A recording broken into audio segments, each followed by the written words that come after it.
there on farmersweekly.co.nz that nappies in plan to revive wool, using New Zealand strong wool to produce biodegradable disposable nappies for a multi-billion-dollar global market is gaining traction as an avenue for farmers desperate to find new places to sell their product. Things are moving, so it's very, very exciting. And have we got Grant Bunting on the line? Yes. Good evening, sir. Thank you. Where'd you drop off to? I don't know. I'm not quite sure where we ended up there. I think you were off to fill your glass or something. No, not on a Monday. Oh, that's good. Hey, Grant, thank you for taking the time to join us. This is an exciting development for New Zealand producers to come together around this. Could you share the vision of the group and that what is known as the New Zealand Roundtable for Sustainable Beef? Yeah, absolutely. Like the table itself's been in inception for some while. So like the global roundtable has it's been established and going for some time. And I think like beef and lamb have been a representative for New Zealand on the global body for many years. The concept as it stands to the New Zealand roundtable was launched in November last year. And look, fundamentally, it's about determining that from a beef production perspective, that we're giving consideration to all facets of sustainability. And I guess the most important thing from the roundtable perspective is it's quite inclusive. So not only do we get to leverage relationships with other roundtables that might exist around the world, but the parties that come together to represent themselves on the roundtable aren't necessarily just representative of one faction. So, we've got beef and lamb obviously there. We've got some meat processors in there. We're actively courting some of the rural banks. We've got representation from NGOs such as the World Wildlife Fund. So, when you talk to the vision per se for New Zealand is probably still quite formative. But, if we were to focus as we are on what some of the things that have been achieved elsewhere, it is really around ensuring that beef industry in New Zealand is going to be, sustainable economically, environmentally, and that for a long time to come. What have you learned from the Canadians? Because, of course, we have a lot of differentiation in our farming systems to them. But, of course, they've been involved in this for quite some time. Yeah. I was fortunate to be in Canada a couple of years ago in relation to with Anzco's Foods have got a feedlot, obviously, and we're over there doing some research in relation to the feedlot. That coincided with the opportunity to spend some time with the Canadian Roundtable. From my perspective, I think they really are, they've set the scene and the blueprint for ourselves. Most critically, they adopted very early on a high degree of ownership from their producer base. So, not so much the feedlot as the backgrounders and the ranchers who, arguably in the cow-calf operations and the, background in cattle up to that point, they've really taken ownership of it there. That's not to say there's not industry representation, there is.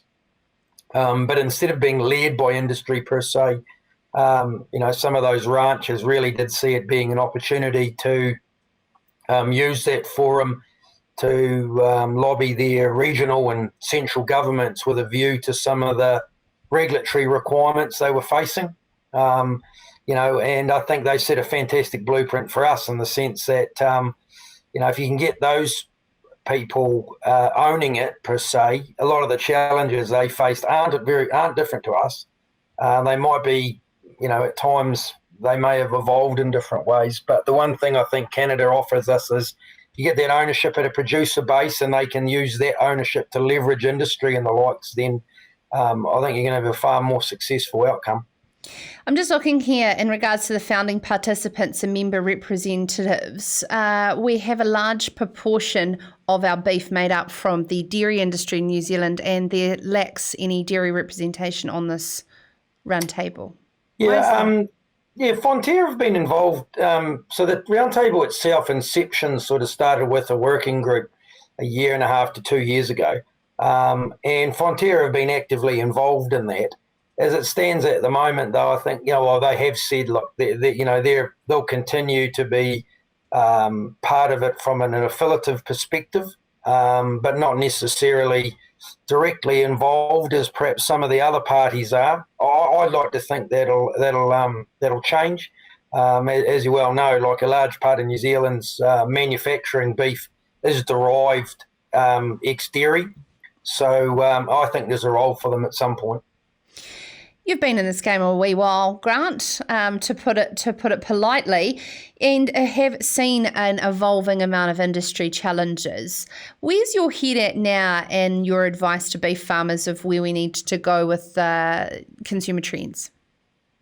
I think, I think the time is such now that a lot of these challenges that we're facing, they're not going to go away. And I think most people are wise to that now.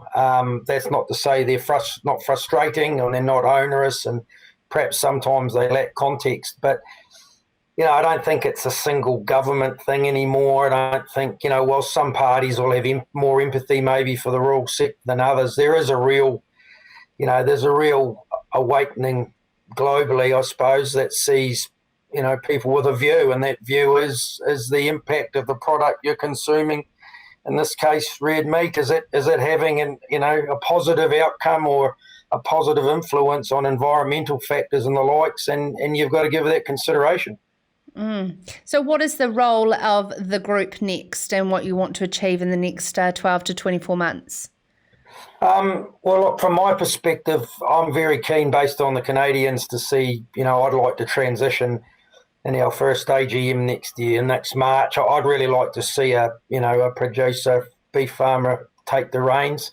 I think at that point, the 3 or 4 things that we're focused on, not going to surprise anyone. There's been enough materiality studies done in New Zealand, and it's all around, water, whether it be water use, water quality, social licence, a lot of work, a lot of discussion at the moment around carbon, whether that's relevant to zero carbon, ETS, afforestation. There's a number of topics there that in the first instance are just going to benefit from education. And I think one of the things we can do is leverage the global roundtable and bring to the, we can bring some of the material they've got from an education perspective around what some of these things mean. Often, once you've got that understanding, they're not quite as scary as they can be sometimes. Is this a lot of duplication from industry groups and, of course, accreditations that already currently exist? I think there's a risk. One thing we identified very early on was the materiality study we did in assessing what some of those sustainability requirements were. We did in conjunction with the New Zealand Farm Assurance Program. The Canadian Roundtable does have an accreditation standard. I don't think that's a requirement necessarily in this instance. We've got a New Zealand standard. It's people have worked hard to establish that. It's got a fantastic base. It's giving consideration to wider aspects of sustainability and the likes. It'd be foolish not to leverage that. There is a risk sometimes of duplication, but I think there's enough parties in this instance, enough common parties to make sure that doesn't happen. Yeah, absolutely. Are you up for a live audience question? I can guarantee this has come from an Angus breeder, so it will be sensible. Okay, well, we'll see how we go. Yeah. George Johns would like to ask you your thoughts on BK marketing low methane beef in the US by getting cows to eat lemongrass. Oh, I saw that last week. Yeah. Well, it's not going to be an option for New Zealand, unfortunately, isn't it? Because lemongrass is not going to really work down here. But, I think this is some of the work that's been going on around that greenhouse gas space. We've leveraged some of the work the global roundtable's done around, methane in particular, and how it's measured. And I think there's a lot of work to go on then, whether it be lemongrass. I think for a while back, somewhere in Europe, they were talking about a seaweed or a red seaweed product that may have had methane reduction capability in cattle over there. I'd probably advocate for the concept of methane to be better understood in the first instance. That may not translate well to the consumer, though, who's probably looking for, a bite-sized and quick solution, and maybe Burger King see that as being the answer in this instance. Now, we had a very interesting lady on last week, CEO for Tutoi EnviroCare, formerly EnviroMark, Becky Lloyd, and talking around Fonterra's carbon neutral milk.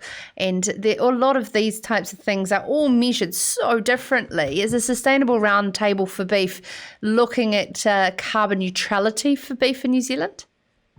I think it's a concept we're looking at. One of the things that we are hoping to bring forth in the coming months is we were privy to some work done out of the US with an interpretation or a different interpretation in terms of the role methane has in carbon, for example, and in the way the carbon's calculated. Zero carbon, I think there's a lot more work to be done on that yet, because, the argument we're hearing with afforestation is that offset or reduction, right? And does the consumer care or what? I don't know. So, from my perspective, I think this debate's got a wee way to go. And I think one of the things I like about the round table will be that we're not going to be afraid to have those discussions, albeit we're going to have to give consideration to multiple perspectives. But, reduction and offset are very, very topical at the moment, aren't they? Yeah, absolutely. Thank you so much for joining us, Grant. As always, a lot of great opinions and on your thoughts. You've been in the industry for quite some time, and it seems like you're very excited in your role, new role as chair, and what the priorities of the roundtable can set out to do. So I really appreciate you coming on to the show. We'll have you again soon. I'm absolutely sure. That's Grant Bunting there, of course, with his Anzco hat on as well. This is Sarah's Country.